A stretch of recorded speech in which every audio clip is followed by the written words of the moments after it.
Hey guys, hey students of business and professional writing. I hope all is well. This is going to be a short, maybe for 15 minutes, no longer, video lecture on chapter 7 and your email assignment. Now, there are like 6 cats here. I'm not in my apartment. I'm at my parents' house, which is a mess. So just please pardon the scenery and the cats. But I'm going to talk to you about emails. So, email is a very exciting medium. When I was your age, there was no email. I'm not lying. When I was in college, there was no email. So, you're actually really lucky. Email is exciting.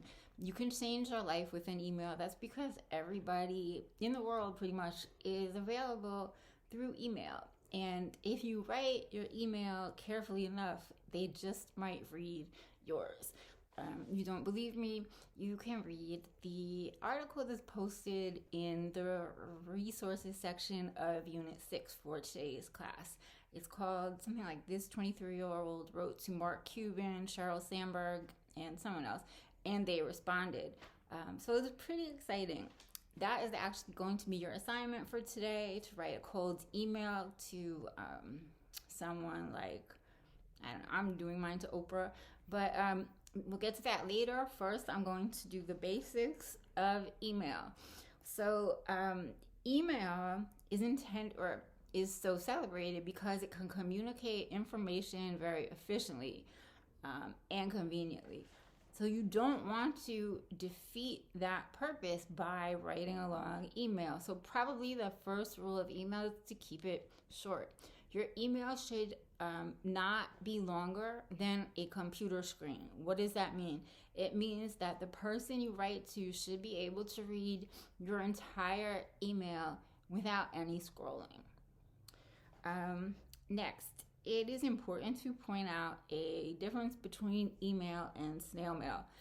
If you were sending a letter to me, the letter would have been delivered to my physical address and or my hand, my person. There's a much smaller chance that that letter would be intercepted and read, whereas email can very easily be leaked. Every week in the news, there is some embarrassing story about a person who had an affair with someone else in a company, and now they are fired and the subject of tabloid stories, and it's all because of an email that was leaked. So the basic rule of email is that you should never send something by email that you wouldn't want the entire world to read, and that is because a hacker can get through even the best firewall. As a rule, you should also not use your work email to send private and or personal emails.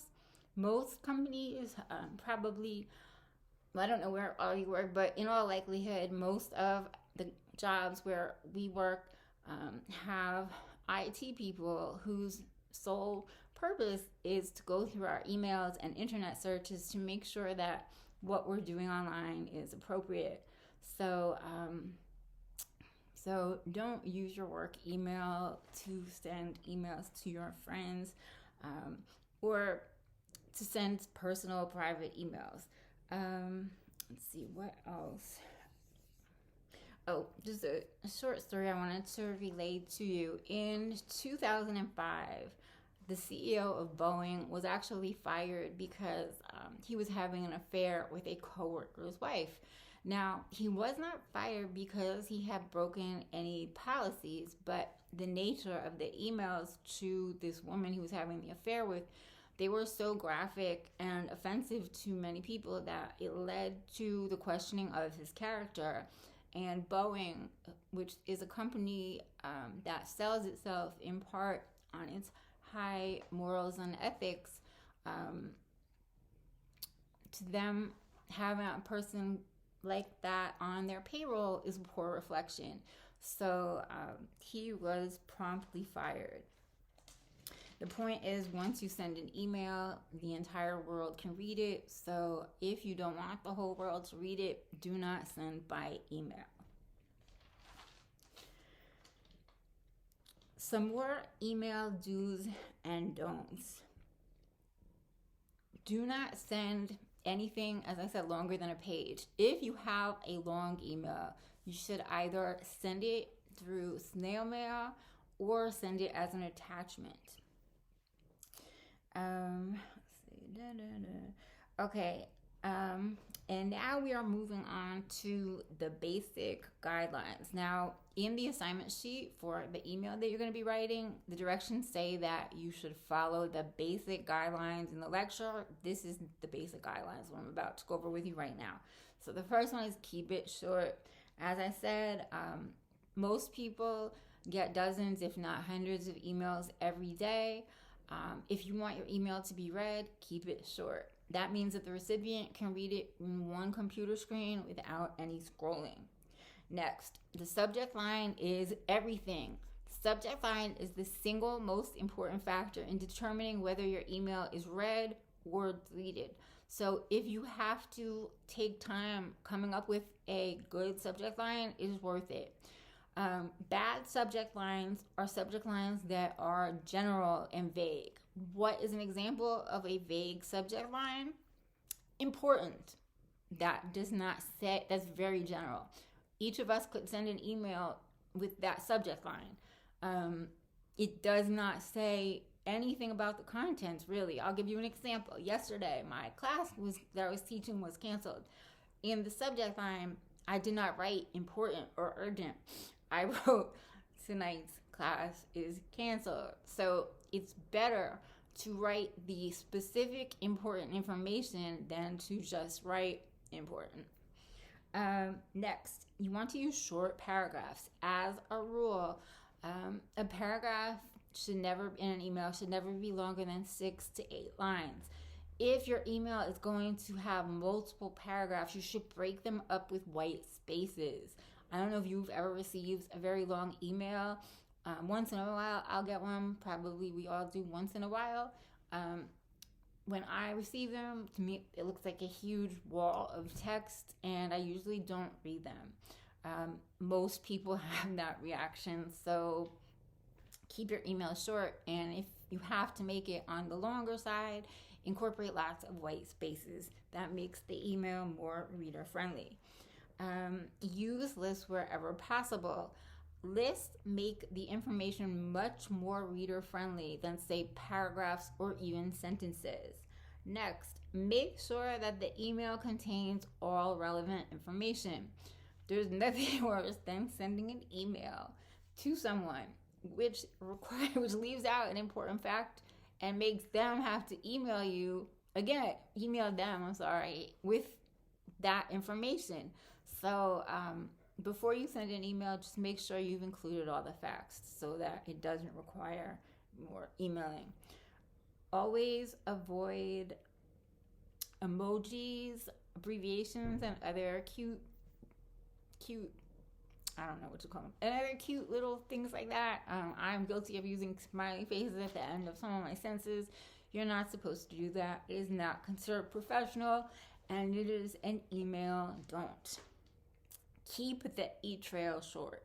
Now, what does this mean? According to our textbook, once an email has had 4 responses, you are supposed to start a new chain. Use a salutation. This is, I can't agree enough with this. This simply means when you email a person, you include a greeting and that person's name. So, for example, hi, Bob. Hello, Bob. Dear Bob, or good morning, Bob. Any of those are fine. What you don't want to do is email Bob, hey, I need you to, no, that comes across as rude. So a salutation means a greeting with the person's specific and correctly spelled name. And maybe also their title, but that would be for you to decide. Lastly, you want to use a closing. The closing is not as important as the salutation, but it is important.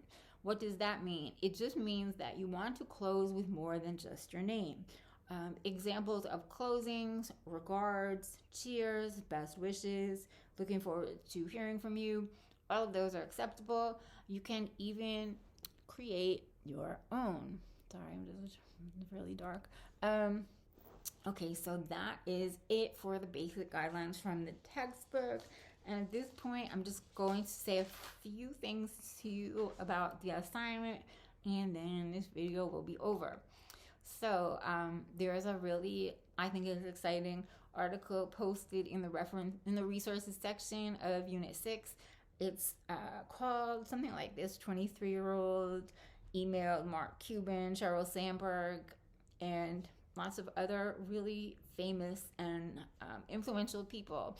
And they all of those people that I mentioned, they all emailed her back. Now, I'm not saying it was easy. She sent thousands of emails, but she's gotten many responses, and she now owns her own business, and she's very successful.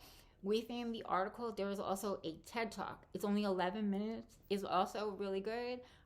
I watched it. They both got me inspired. I think I said at the beginning of this that I'm actually going to write my own cold email to Oprah. It probably won't get a response, but that is the fun of this activity.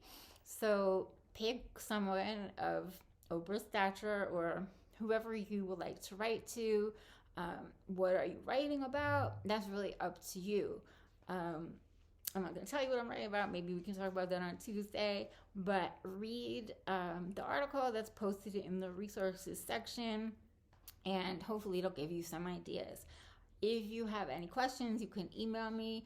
But we're almost at the end of the course, so I think you will be fine. I'm just going to add two last things.